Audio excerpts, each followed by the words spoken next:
cut midway. Okay, you saw that, right?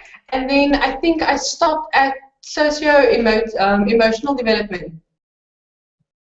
Is that right? Before the whole thing cut off. Okay. I think this is your tutor, Celeste. Come. Hi guys. She's here. We're just combining today because one of the other tutors were ill, so we're just gonna combine for today. Okay. So I'm just gonna carry on. There's not much slides left, but if you guys do want to comment to say anything, please just write it down in the discussion forum. And then I'll continue now. Yeah, and we'll speak about the assignment after the slide presentation. The upcoming assignment. Okay. And then I stopped at all the internet cut out at socio-emotional development. I was saying that close relationships and friendships becomes important. And then, oh no, I said that already. So then I stopped at emptiness syndrome. And this is where marital satisfaction decreases as parents derive considerable satisfaction from their children. And when the children leave, obviously there's feelings of sadness. Sorry guys. And then that's just the slide. And then Erickson's 7th stage is generativity versus stagnation, and that's the middle adulthood stage. And generativity adds when an adult plans to influence, support, and leave a legacy for the next generation.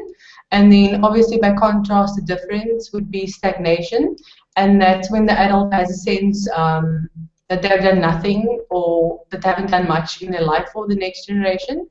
And then normally around this time, midlife crisis occurs, and that's associated with negative feelings such as anxiety, depression, and worthlessness. And it says midlife crisis compromises of changes, which include new dimensions in the family life, career, intimate relationships, community life, any experiences. So all in all, midlife crisis arises when they don't feel like they've fulfilled what they wanted to fulfill in life, and that there should be more to life than what they've currently been doing. And then that was actually the end of the tutorial slides. This was one of the study questions that was said. Many stereotypes around the physical aging process are negative and depressing. And then what gives you, or what could you say to become more optimistic about aging and why? Okay, so that was all the slides. The slides overview wasn't as much.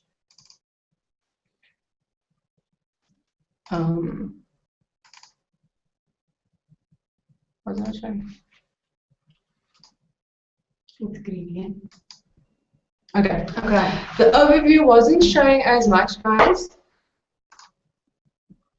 How was your second assignment so far? Was it good? Was it? Not the second, the third. No, the second one, like I said, the marks will be out on the 15th.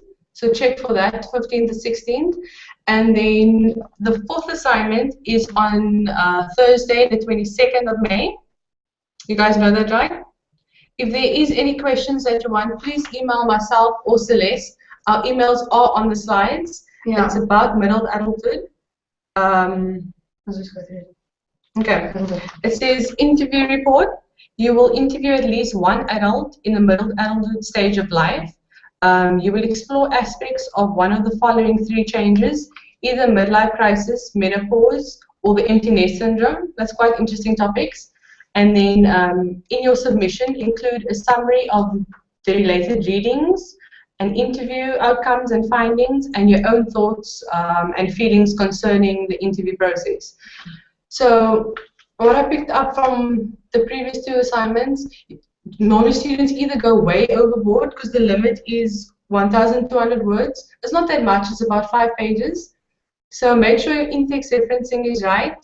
What else? The reference list at the end. The reference list at the end, it's not bibliography. That's what you guys call bibliography, but it's called the reference list.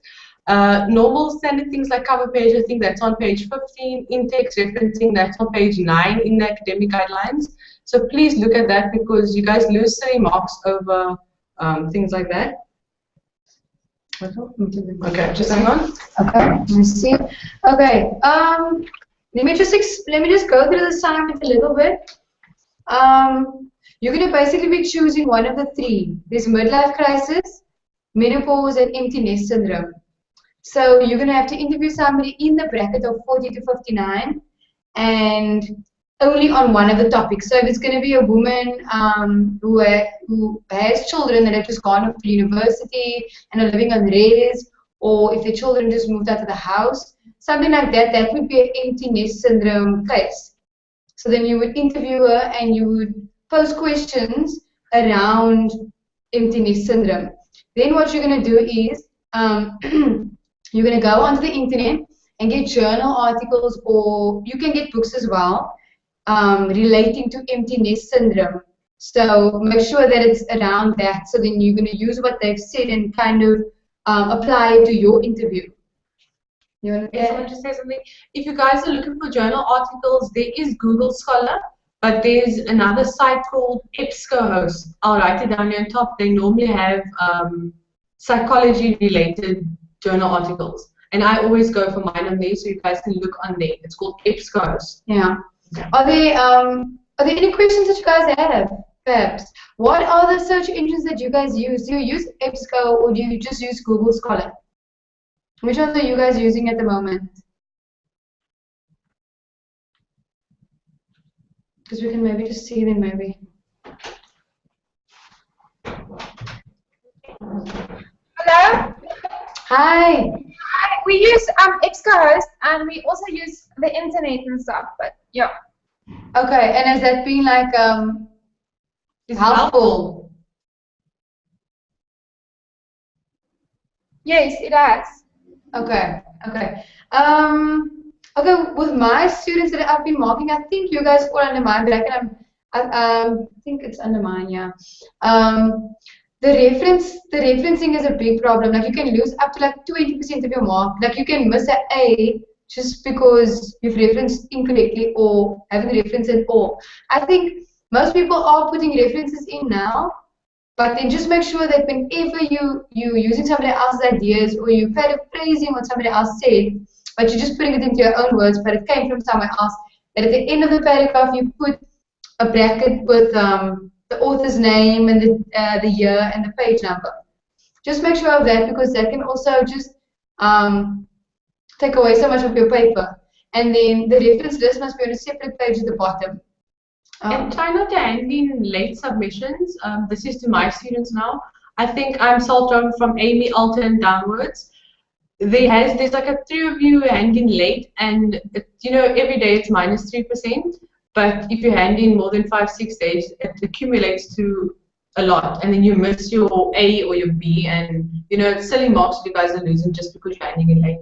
I know that there's a lot of other things to do, and you guys are managing your time well, but try and hand in on time, and then it's beneficial for both.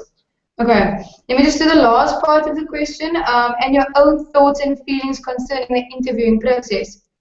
So this is basically everything that you've come across. Like if you're interviewing a woman with empty nest syndrome, you will explain, like, was it harder to get information, or was she fidgeting all the time, or just how the process was. Was it a positive experience, a negative experience?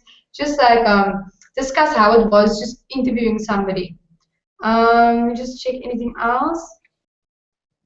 Okay, that is in menopause and okay. That seems to be everything. Are there any more questions about the upcoming assignment?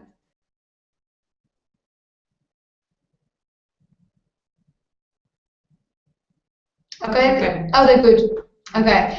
What are you guys' names actually? I think you guys are under my. I think I mark your papers, but I'm not sure. I only have salt rovers. Yeah. Because I've been just so I know, I have a face to who I'm actually marking.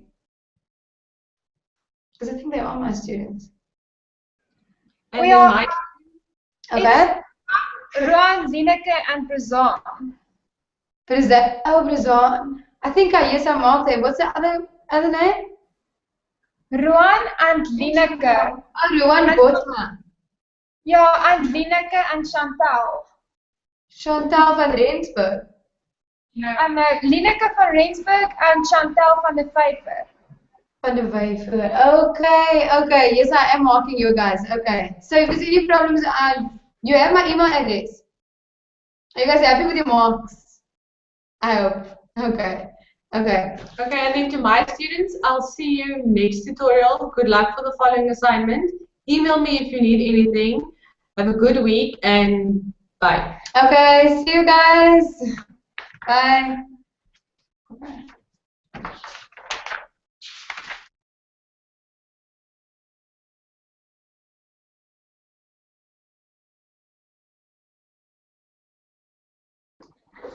You know, the only reason that we said don't do this is because she doesn't know whether you're just in charge of this, and he said we can if